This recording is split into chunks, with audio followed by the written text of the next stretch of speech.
Sharma ji light जाने के बाद जलती हुई मोमबत्ती लेकर टॉयलेट जा रहे थे। कोई कमबख्त फूंक मारकर कह गया, हैप्पी बर्थडे टू यू। अब बताओ, कोई इमरजेंसी में भी मजाक करता है क्या?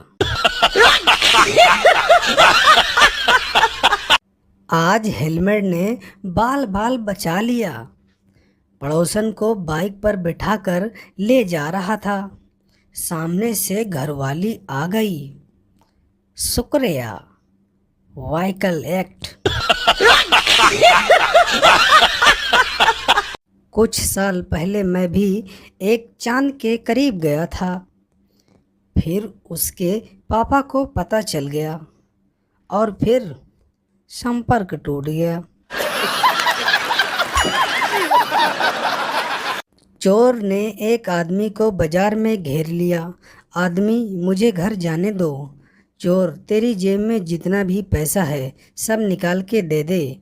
आदमी, भाई साहब जेब तो खाली है, कहो तो पेटीएम कर दूं के? पति, मुझे अजीब सी बीमारी हुई है। मेरी बीवी जब बोलती है तो मुझे सुनाई नहीं देता।